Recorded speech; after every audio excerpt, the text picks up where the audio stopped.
ನಮಸ್ಕಾರ guys, welcome back to the reaction video. ನಾವು ನೋಡ್ತೀವಿ ಸೋನು ಶ್ರೀನಿವಾಸ್ ಗೌಡ ರೋಸ್ಟ್ ವಿಡಿಯೋಸ್. ಹುಡುಗರೆಲ್ಲ ಕಲ್ಲನ್ ಮಕ್ಳಂತೆ ಒಂದು ಇಂಟರ್ವ್ಯೂ ಇದ್ದಲ್ಲಿ ಹೇಳಿದಾರೆ, ಅದನ್ನ ರೋಸ್ಟ್ ಮಾಡಿದ್ದಾರೆ. ಈ ವಿಡಿಯೋ ಮಾಡಿರೋ ಕ್ರಿಯೇಟಿವ್ ಕನ್ನಡಿಗರು. ಸೊ ವಿಡಿಯೋ ಸ್ಟಾರ್ಟ್ ಮಾಡೋಣ ಬನ್ನಿ. ಸಿನಿಮಾದ ಒಂದು ಹಾಡಿಗೆ ಹೆಜ್ಜೆ ಹಾಕಿದ್ದೀರಾ.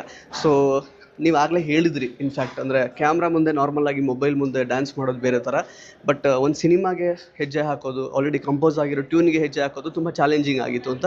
ಎಷ್ಟು ಖುಷಿ ಇದೆ ಅದ್ರ ಬಗ್ಗೆ, ಅದನ್ನು ಹಂಚ್ಕೊಳ್ಳಿ. ಆಕ್ಚುಲಿ ಹೇಳ್ಬೇಕಂದ್ರೆ ನಿಜವಾಗ್ಲೂ ತುಂಬಾ ನಂಗೆ ನರ್ವಸ್ ಆಯ್ತು. ಬಾತ್ರೂಮ್ ಅಲ್ಲಿ ಬಟ್ಟೆ ಬಿಚ್ಚಿ ಐಟಮ್ ತೋರ್ಸ್ಬೇಕಾದ್ರೆ ಆಗದೆ ಇರೋ ನರ್ವಸ್ ಅಕ್ಕ ಕ್ಯಾಮ್ರಾ ಮುಂದೆ ಐಟಮ್ ಡ್ಯಾನ್ಸ್ ಮಾಡ್ಬೇಕಾದ್ರೆ ಆಯ್ತಂತೆ. ಸಾಂಗ್ ಕೇಳ್ದೆ, ಇಷ್ಟಪಟ್ಟೆ. ನೆಕ್ಸ್ಟ್ ಡೇನೆ ರೀಲ್ಸ್ ಅಲ್ಲಿ ಆಯ್ತು. ಏನು ರಿಯಲ್ಸ್ ನೆಕ್ಸ್ಟ್ ಡೇನೆ ರೀಲ್ಸ್ ಅಲ್ಲಿ ಆಯ್ತು, ಅದ್ರ ನೆಕ್ಸ್ಟ್ ಡೇನೆ ಶೂಟ್ ಆಯ್ತು. ಯಾವ ತಾಯಿ, ಅದು ರಿಯಲ್ಸ್ ಅಲ್ಲ, ರಿಹರ್ಸಲ್. ಆಮೇಲೆ ಅದ್ಯಾರೋ ಇವಳೇನೋ ಅಂದ್ಲು ಅಂತ ಫಿಲಂ ಚೇಂಬರ್ಗೆ ಕಂಪ್ಲೇಂಟ್ ಮಾಡಕ್ಕೆ ಹೋಗಿದ್ದೋ, ಇವಳು ನಟಿ ಅಂತ ರಿಜಿಸ್ಟರ್ ಆಗಿಲ್ಲ ಅಂತ ವಾಪಸ್ ಕಳ್ಸಿದ್ರು ಅಂತ ಹೇಳ್ತಿರೋ ವಿಡಿಯೋಗೆ ಅಕ್ಕ ಮಾಡಿರೋ ಕಮೆಂಟ್ ಅಲ್ಲಿ ಅಕ್ಕ ಇಂಗ್ಲಿಷ್ ಅಲ್ಲಿ ಕನ್ನಡ ಹೆಂಗ್ ಟೈಪ್ ಮಾಡೋಳೆ ಗೊತ್ತಾ? ಮಾಡಕ್ ಕೆಲ್ಸ ಇಲ್ಲ ಅಂದ್ರೆ ಬಿಡದಿ ಅಲ್ಲಿ ಹೋಗಿ ರಾತರ್ಗೆ ಹೆಲ್ಪ್ ಮಾಡಿ, ಅದನ್ ಬಿಟ್ಟು ಬೇದ್ದೆ ಇರೋದನ್ನ ಹೇಳ್ಕೊಂಡು ಯಾಕೆ ವೇಸ್ಟ್ ಮಾಡ್ತಾ ಇದ್ದೀರಾ ಅನ್ನಂದಿರಾ. ಬೇರೆ ಯಾವ ಮ್ಯಾಟರ್ ಮಾತಾಡಿದ್ರು ಲೈಕ್ಸ್ ವ್ಯೂಸ್ ಬರಲ್ಲ, ಅದಕ್ಕೆ ನನ್ ನೇಮ್ ಹೇಳೋದು. ಕೆಟ್ಟ ಇಂಗ್ಲಿಷ್ ಎಲ್ಲ ನಮ್ ಕರ್ಮಗಳು. ರೈತರ್ಗೆ ಅನ್ನೋಕೆ ರಾತರ್ಗೆ ಅಂತೆ, ಬೇಡ್ದೆ ಅನ್ನೋಕೆ ಬೇದ್ದೆ. ನಿಂಗೆ ನೆಟ್ಗೆ ಇಂಗ್ಲಿಷು ಬರಲ್ಲ, ಇಂಗ್ಲಿಷ್ ಅಲ್ಲಿ ಕನ್ನಡ ಟೈಪ್ ಯಾವುದು ಬರಲ್ಲ. ಸರಿ, ಏನಾದ್ರು ಇಂಗ್ಲಿಷು ಕನ್ನಡ ಸೇರ್ಸಿ ಹೇಳ್ಬಿಟ್ರೆ ನೀನ್ ಬಾಯಿ ಹೊಲ್ದು ಬಿಡ್ತೀನಿ. ಸೊ ಶೂಟ್ ಮಾಡ್ಬೇಕಾದ್ರೆ ನಿಜವಾಗ್ಲೂ ಹೇಳ್ಬೇಕಂದ್ರೆ ನಾನು ಬಾಯ್ಸ್ ಜೊತೆ ಡ್ಯಾನ್ಸ್ ಮಾಡೇ ಇರಲಿಲ್ಲ. ಬಟ್ ತುಂಬ ಹುಡುಗರು ಹಿಂದೆ ಮುಂದೆ ಇದ್ದಾಗ ಲಿಟ್ರಲಿ ನಾನು ಕಣ್ಣೀರು ಕೂಡ ಹಾಕಿದ್ದಿ.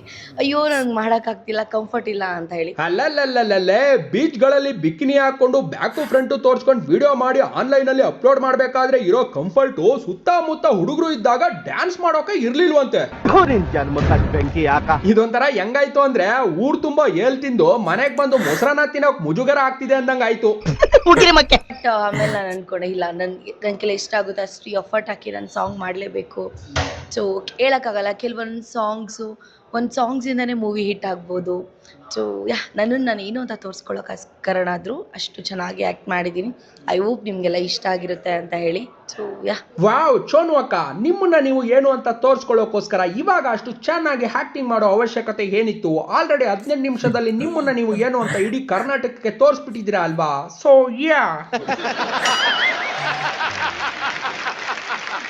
ಬಟ್ ಒಂದು ಕೆಟ್ಟ ಇನ್ಸಿಡೆಂಟ್ ನಿಮ್ಮ ಒಂದು ರಿಲೇಶನ್ಶಿಪ್ ಸ್ಟೇಟಸ್ ಮೇಲೆ ತುಂಬಾ ಕೆಟ್ಟ ಪರಿಣಾಮ ಬೀರೋದಂತೂ ತುಂಬಾ ಚೆನ್ನಾಗಿ ಕಾಣ್ತಾ ಇದೆ. ಬಟ್ ಈ ರೀತಿ ಟ್ರ್ಯಾಪ್ ಮಾಡುವಂತಹ ಹುಡುಗರಿಗೆ, ಸೊ ಅವ್ರು ನೀವೇ ಹೇಳ್ಕೊಂಡ್ರೆ ಯಾರಿಗೂ ಮೋಸ ಮಾಡಿಲ್ಲ, ಏನು ಮಾಡಿಲ್ಲ, ದುಡ್ಡನ್ನ ನಿಮ್ಮ ಕಡೆಯಿಂದಾನೆ ಅವ್ರು ಆಕ್ಚುಲಿ ಬಾಚ್ಕೊಂಡಿದ್ದಾರೆ ಹುಡುಗರೆಲ್ಲ. ರಿಲೇಶನ್ಶಿಪ್ ಅಲ್ಲಿ ಮೋಸ ಮಾಡೋರಿಗೆ ಏನು ಹೇಳಕ್ ಇಷ್ಟಪಡ್ತೀರಾ? ಇವಾಗ ಎಲ್ಲರೂ ಒಳ್ಳೆಯವರೇ ಇರ್ತಾರೆ ಅಂತ ಹೇಳೋಕ್ಕಾಗಲ್ಲ, ಕೆಟ್ಟವ್ರು ಇರ್ತಾರೆ. ಸೊ ನಾವು ಹುಡುಗಿರು ಅಲರ್ಟ್ ಆಗಿರ್ಬೇಕು. ಎಲ್ಲ ಕಳ್ಳನ ಮಕ್ಳು ಹುಡುಗರುಗಳು. ಓಹೋ, ಎಲ್ರು ಒಳ್ಳೆಯವರೇ ಇರ್ತಾರೆ ಅಂತ ಗೊತ್ತಾಗಲ್ವಂತೆ, ಹುಡುಗಿರು ಅಲರ್ಟ್ ಆಗಿರ್ಬೇಕಂತೆ. ಎಲ್ಲಾ ಹುಡುಗರು ಕಳ್ಳನ ಮಕ್ಳಂತೆ. ನನ್ಗಿಲ್ಲಿ ಗೊತ್ತಾಗದೆ ಇರೋದು ಏನಂದ್ರೆ, ಎಲ್ಲಾ ಹುಡುಗರು ಕಳ್ಳನ ಮಕ್ಳೆ ಅಂತ ಹೇಳ್ತಿರೋ ನಮ್ ಚೋನು ಅಕ್ಕ ಎಲ್ಲಾ ಹುಡುಗರು ಯಾವಾಗ ಟ್ರೈ ಮಾಡಕ್ ಹೋಗಿದ್ಲು? ಎಲ್ಲಾ ಹುಡುಗರು ಕಳ್ಳನ ಮಕ್ಳೆ ಅಂತ ಹೇಳ್ತವಳೆ ಅಂದ್ಮೇಲೆ ಎಲ್ರಿಂದನೂ ಮೋಸ ಆಗಿರ್ಬೇಕು ಅಲ್ವಾ ಅಂತ ಹೇಳ್ತಿರೋದು. ಆಮೇಲೆ ಏನ್ ಗೊತ್ತಾ ಫ್ರೆಂಡ್ಸ್, ನಮ್ ಚೋನು ಅಕ್ಕ ಏನ್ ಕೋಪದಿಂದ ಹೇಳಿರೋದಲ್ಲ, ಒಂಥರ ಆಂಕರ್ ಜೊತೆ ಫ್ಲರ್ಟ್ ಮಾಡೋ ತರ ಹೇಳಿರೋದು. ಎಲ್ಲ ಕಳ್ಳನ ಮಕ್ಳು ಹುಡುಗರುಗಳು, ಇನ್ಕ್ಲೂಡಿಂಗ್ ಯು. ಯಾವ್ದು ಬರೋ ನಗು ಅದು? ನೋಡಿದ್ರ ಗೊತ್ತಾಯ್ತಾ? ಅರ್ಥ ಆಯ್ತು ಅನ್ಸುತ್ತೆ. ಆದ್ರೂ ಎಲ್ಲಾ ಹುಡುಗರು ಕಳ್ಳನ್ ಮಕ್ಳೇ ಅನ್ನೋದೇ ಆದ್ರೆ, ಇವಾಗ ಐಟಮ್ ಡ್ಯಾನ್ಸ್ ಗೆ ಚಾನ್ಸ್ ಕೊಟ್ಟಿರೋ ಡೈರೆಕ್ಟ್ರು ಕಳ್ಳನ್ ಮಗನೇ, ಇವಳ ತಮ್ಮನೂ ಕಳ್ಳನ್ ಮಗನೇ, ಇವಳ ಫಾಲೋವರ್ಸ್ ಲಿಸ್ಟ್ ಅಲ್ಲಿರೋ ಎಲ್ಲಾ ಹುಡುಗರು ಕಳ್ಳನ್ ಮಕ್ಳೇ ಅಲ್ವಾ? ನೀನು ಪಾಯಿಂಟ್ ಕರೆಕ್ಟ್. ಏನ್ ಗೊತ್ತಾ ಫ್ರೆಂಡ್ಸ್, ನಮ್ ಚೋನು ಅಕ್ಕ ಹೇಳಿರೋದ್ರಲ್ಲಿ ತಪ್ಪಿದ್ರು ನಮ್ಗೇನದು ಲೆಕ್ಕಕ್ಕಿಲ್ಲ. ಯಾಕಂದ್ರೆ ಅವಳು ಹೇಳ್ತಿರೋ ಕಳ್ಳನ್ ಮಕ್ಳು ನಾವೇ ಅಂತ ನಾವ್ ಯಾಕೆ ಅನ್ಕೋಬೇಕು? ಅದೇನೋ ಹೇಳ್ತಾರಲ್ಲ, ನಾಯಿ ಬಗಳಿದ್ರೆ ಭೂಲೋಕ ಹಾಳಾಗುತ್ತಾ ಅಂತ, ಹಂಗೆ ಇಂತ ಚೋನು, ಮೋನು, ಜಾನು, ಗೂನು, ಮೀನುಗಳು ಹೇಳಿದ ತಕ್ಷಣ ಎಲ್ಲಾ ಹುಡುಗರು ಕೆಟ್ಟವರಾಗ್ಲಿ ಕಳ್ಳನ ಮಕ್ಕಳಾಗ್ಲಿ ಆಗಲ್ಲ. ಎಂತ ಮಾತಾಡ್ದೆ ಮಗ? ನನ್ ಕಣ್ಣು, ಕಿವಿ, ಮೂಗು, ಬಾಯಿ, ಪಂಚೇಂದ್ರಗಳೇ ಎಚ್ಚೆತ್ಕೊಂಡ್ಬಿಟ್ಟು. ಸೀಸನ್ 9 ಆಗಿ ಆಲ್ಮೋಸ್ಟ್ ತುಂಬಾ ವರ್ಷಗಳೇ ಆಗೋಯ್ತು, ಬಟ್ ಯಾಕೆ ಇಷ್ಟು ಟೈಮ್ ತಗೊಂಡ್ರು ಸೋನು ಅವರು ಆಕ್ಚುಲಿ ಒಂದು ಸಿನಿಮಾದಲ್ಲಿ ಕಾಣಿಸ್ಕೊಳ್ಳೋದಕ್ಕೆ ಅಂತ? ಇಲ್ಲ, ಆಕ್ಚುಲಿ ಆಫ್ಟರ್ ಬಿಗ್ ಬಾಸ್ ಆದ್ಮೇಲೆ ನಾನು ಇಂಡಸ್ಟ್ರಿನೇ ಕ್ವಿಟ್ ಮಾಡ್ಬಿಟ್ಟಿದ್ದೆ. ತಗೊಳ್ರಪ್ಪ, ಬಿಗ್ ಬಾಸ್ ಆದ್ಮೇಲೆ ಇಂಡಸ್ಟ್ರಿನೇ ಬೇಡ ಅಂತ ಕ್ವಿಟ್ ಮಾಡಿದ್ಲಂತೆ ಅಕ್ಕ. ಅಲ್ಲ ಕಣಕ್ಕ, ಇದುವರೆಗೂ ನೀನು ಇಂಡಸ್ಟ್ರಿಗೆ ಎಂಟ್ರಿ ಆಗಿಲ್ಲ ಅಂದ್ಮೇಲೆ ಕ್ವಿಟ್ ಅಲ್ಲಿ ನಿಮ್ಮ ಅಜ್ಜಿ ಕ್ವಾಣ ಒಳಗೆ ಸೊ ಇದರಲ್ಲಿ ಕೇವಲ ನೀವು ಈ ಒಂದು ಸ್ಪೆಷಲ್ ಸಾಂಗ್ ಮಾತ್ರ ನೀವು ಹೆಜ್ಜೆ ಹಾಕಿದ್ದೀರಾ. ಸೊ ಪೂರ್ಣ ಪ್ರಮಾಣದ ನಾಯಕಿಯಾಗಿ ಯಾವುದು ಬೇರೆ ಆಫರ್ಸ್ ಎಲ್ಲ ಇನ್ನು ಬಂದಿಲ್ವಾ? ಆಪರ್ಚುನಿಟೀಸ್ ಬಂದಿದೆಯಾ? ನೀವು ಚೂಸ್ ಮಾಡಕ್ಕೆ ಟ್ರೈ ಮಾಡ್ತಿದ್ರೆ ಹೇಗೆ? ನನಗೆ ಇಷ್ಟ ಇಲ್ಲ ಫಸ್ಟ್ ಆಫ್ ಆಲ್ ಇಂಡಸ್ಟ್ರಿಯಲ್ಲಿ ಬರಕ್ಕೆ. ಚೋನು ಅಕ್ಕ, ಇಂಡಸ್ಟ್ರಿಗೆ ಬರೋಕ್ ಇಷ್ಟ ಇಲ್ಲ ಅಂದ್ಮೇಲೆ ಇವಾಗ ಏನ್ ಗೆಣಸ್ ಕೀಳಕ್ ಬಂದ್ ಐಟಮ್ ಡ್ಯಾನ್ಸ್ ಮಾಡ್ತಾ ಇದೀಯಾ? ಅಯ್ಯೋ ನೀನು ಮುಖ ಸುಡ. ಸಿಂಪಲ್ ಆಗಿ ಒಪ್ಕೋ, ಆನ್ಲೈನ್ ಅಲ್ಲಿ ಆಲ್ರೆಡಿ ಹರಿದು 12 ಆಗಿರೋ ನನಗೆ ಯಾವ ಅಡ್ಡಾಡಿ ನನ್ ಮಗ ಬಂದು ಆಕ್ಟಿಂಗ್ ಮಾಡುವಂತ ಅವಕಾಶ ಕೊಡ್ತಾನೆ? ಯಾರು ಬಂದಿಲ್ಲ, ಅದಕ್ಕೆ ನಾನ್ ಮಾಡಿಲ್ಲ ಅಂತ ಒಪ್ಕೋ. ಯಾಕೆಂದ್ರೆ ನಾವೇನೋ ಅನ್ಕೋತೀವಿ, ಯಾವ್ದೇ ಆದ್ರೂ ನಾವು ನೋಡಿದಷ್ಟು ಸುಂದರವಾಗಿ ಯಾವುದೂ ಇರಲ್ಲ ಅಂಡ್ ಅಷ್ಟು ಸುಲಭನೂ ಅಲ್ಲ. ಸೊ ಹಾಗಾಗಿ ಬೇಡ ಅಂತ ಬಿಟ್ಟಿದ್ದೆ. ನೀನು ಅಷ್ಟೇ ಕಣಕ್ಕ ಚೋನು ಅಕ್ಕ, ಹೀರೋಯಿನ್ ಆಗೋಕು ಲಾಯಕ್ಕಿಲ್ಲ, ನೋಡೋಕಷ್ಟು ಸುಂದರವಾಗೂ ಇಲ್ಲ, ನಿನ್ನ ಹಾಕೊಂಡು ಸಿನಿಮಾ ಮಾಡಿ ದುಡ್ಡು ಮಾಡೋದು ಅಷ್ಟು ಸುಲಭನೂ ಅಲ್ಲ ಅಂತ ಗೊತ್ತಾಗಿನೇ ಈ ಮಾನ್ಗೆಟ್ಟದು ಬೇಡ ಅಂತ ಅವರು ಬಿಟ್ಬಿಟ್ಟವ್ರೆ. ಅದೇಂಗ್ ಸರ್ ಅಷ್ಟು ಕರೆಕ್ಟ್ ಆಗಿ ಹೇಳ್ತೀರಾ ನೀವು? ಈಗ ಜನಗಳು ನೆಗೆಟಿವ್ ಮಾತಾಡ್ತಾರೆ ಅಂದಾಗ ನಾನು ತಗೊಳ್ಳಲ್ಲ. ಏಕೆ ಅಂತಂದ್ರೆ ನನ್ನ ಕಣ್ಮುಂದೆ ಚಿತ್ರಾನ್ನ ಮತ್ತು ಬಿರಿಯಾನಿನ ಇಟ್ಬಿಟ್ಟು ನೀನು ಚಿತ್ರಾನ್ನ ತಿನ್ನು ಅಂದರೆ ನಾನು ಚಿತ್ರಾನ್ನ ತಿನ್ನೋಣ, ನಂಗೆ ಬಿರಿಯಾನಿನೇ ಬೇಕು, ನಾನು ಬಿರಿಯಾನಿ ಚೂಸ್ ಮಾಡ್ತೀನಿ. ಸೊ ಮುಂದೆ ಇರೋನು ನೆಗೆಟಿವ್ ಆಗೋದ್ರು ಮಾತಾಡ್ಬೋದು, positive I take only positive. ನನಗಷ್ಟೇ ನೀನು ಮಾತಾಡ್ತೀಯ, ಅವ್ನ ಮಾತಾಡಕ್ ಬಿಟ್ಟು ನಾನು ದೇವ್ರಾಗ್ತೀನಿ ಅಷ್ಟೇ. ಅಕ್ಕ ತಗೆ ನೆಗೆಟಿವ್ ಬಿಟ್ಟು ಅಕ್ಕ ದೇವ್ರಾಗ್ತಾಳಂತೆ. ನೀನು ದೇವ್ರಾಗ್ತೀನಿ ಅಂತ ಹೇಳಿದಾಗ ಆಂಕರ್ ಆಗಿದ್ದಕ್ಕೆ ಸುಮ್ನೆ ಅವನೇ. ಅದೇ ಬೇರೆ ಯಾರಾದ್ರೂ ಆ ಜಾಗದಲ್ಲಿ ಇದ್ದಿದ್ರೆ ನೀನು ದೇವ್ರಾಗ್ತೀನಿ ಅಂತಿದ್ದಂಗೆ ದೇವ್ರ ಮಾಡ್ಬಿಡು ಅನ್ಕೊಂಡು ಎಕ್ಕಡಕ್ಕೆ ಏಲ್ ಮೆತ್ಕೊಂಡು ಮೊಕ್ಕೊಡ್ದು ಕಳ್ಸಿರೋರು. ಆಮೇಲೆ ಏನ್ ಚೋನು ಅಕ್ಕ ನೀನು ಇಲ್ಲಿ ನೋಡಿದ್ರೆ ನೆಗೆಟಿವ್ ಆಗಿ ಮಾತಾಡೋರನ್ನ ಮಾತಾಡೋಕೆ ಬಿಟ್ಟು ದೇವ್ರಾಗ್ತೀನಿ ಅಂದ್ಬಿಟ್ಟು ಇನ್ನೊಂದ್ ಕಡೆ ನೋಡಿದ್ರೆ ಎಲ್ರ ಮೇಲೂ FIR ಮಾಡಿಸ್ತೀನಿ ಅಂತ ವಿಡಿಯೋ ಮಾಡಿದ್ಯಲ್ಲಕ್ಕ. ಒಂದು ವಿಷಯದ ಬಗ್ಗೆ ಎಷ್ಟೊಂದು ಜನ ನನ್ನ ಬಗ್ಗೆ ಬ್ಯಾಡ್ ಆಗಿ ಮಾತಾಡ್ತಿದ್ದೀರಾ. ಈ ಟೈಮ್ ಅಂತೂ ನಾನು ಬಿಡೋ ಮಗ್ಲೇ ಅಲ್ಲ. ಯಾರೆಲ್ಲ ಮಾತಾಡಿದ್ದಾರೆ ಎಲ್ಲರದ್ದು ಲಿಂಕ್ ವಿಡಿಯೋಸ್ ಎಲ್ಲ ಆಲ್ರೆಡಿ ಡೌನ್ಲೋಡ್ ಇದೆ. ಅವ್ರ ಮೇಲೆಲ್ಲರ ಮೇಲೂ FIR ಮಾಡ್ತಾ ಇದೀನಿ. ಸೊ ವಾ, ಇವಾಗ ಹಂಗಾದ್ರೆ ನನ್ ಮೇಲೂ FIR ಆಗುತ್ತೆ ಅನ್ಸುತ್ತೆ. ಅಯ್ಯಯ್ಯೋ, ನಾನು ಈ ವಿಡಿಯೋ ಅಪ್ಲೋಡ್ ಮಾಡ್ಬಾರ್ದಾಗಿತ್ತು. ಮಾಡ್ಬೇಕಾಗಿತ್ತಲ್ಲ ಗುರು. ಅಕ್ಕ ಪ್ಲೀಸ್ ಕಣಕ್ಕ, ನನ್ ಮೇಲೆ FIR ಮಾಡ್ಬೇಡ ಕಣಕ್ಕ, ನಂಗೆ ಭಯ ಆಗ್ತಿದೆ, ನನ್ ಜೀವನ ಹಾಳಾಗುತ್ತೆ ಕಣಕ್ಕ, ಪ್ಲೀಸ್ ಕಣಕ್ಕ.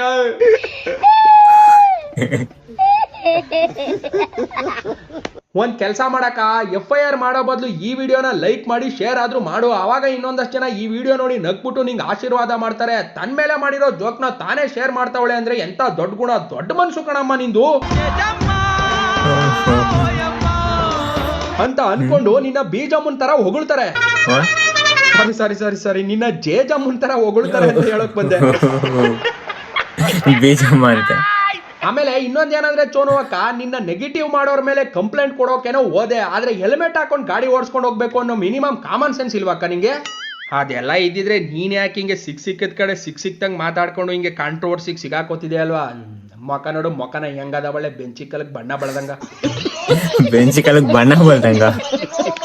ಕೆಲವು ವರ್ಷಗಳ ಹಿಂದೆ ಆಕ್ಚುಲಿ ಅಂದ್ರೆ ಕನ್ನಡ ಚಿತ್ರರಂಗದಲ್ಲಿ ಅಂದ್ರೆ ಬೆಳೆಸೋದಿಲ್ಲ, ತುಳಿತಾರೆ ಅನ್ನೋ ತರ ಮಾತುಗಳನ್ನೆಲ್ಲ ಹೇಳಿದ್ರಿ. ಬಟ್ ಈಗ ಕನ್ನಡ ಸಿನಿಮಾ ಮೂಲಕ ನಿಮ್ಗೆ ಒಂದು ಅವಕಾಶ ಸಿಕ್ಕಿದೆ ಆಕ್ಚುಲಿ ಇದೊಂದು ಸ್ಪೆಷಲ್ ಸಾಂಗ್ ಮಾಡೋದಕ್ಕೆ. ಸೊ ಈಗ ಏನ್ ಹೇಳ್ತೀರಾ ಕನ್ನಡ ಚಿತ್ರರಂಗದ ಬಗ್ಗೆ?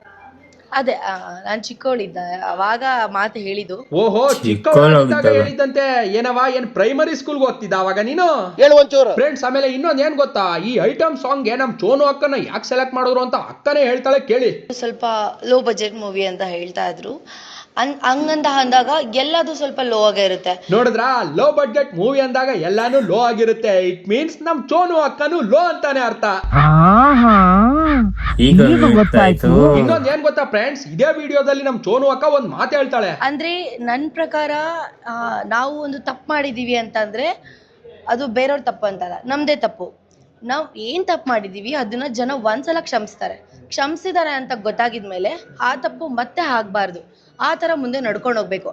ಸೊ ನನ್ನ ಒಂದ್ಸಲ ಕ್ಷಮಿಸಿದ್ದಾರೆ, ನಾನು ಅದೇ ತರ ಮುಂದೆ ತಪ್ಪು ಮಾಡದೆ ಹೋಗ್ತಾ ಇದ್ದೀನಿ. ಎಲ್ಲ ಅಕ್ಸೆಪ್ಟ್ ಮಾಡಿದ್ದಾರೆ. ಕರೆಕ್ಟ್ ಚೋನು ಅಕ್ಕ, ಇವಾಗ ನೀನ್ ಹೇಳಿದ ಮಾತು ಸತ್ಯ.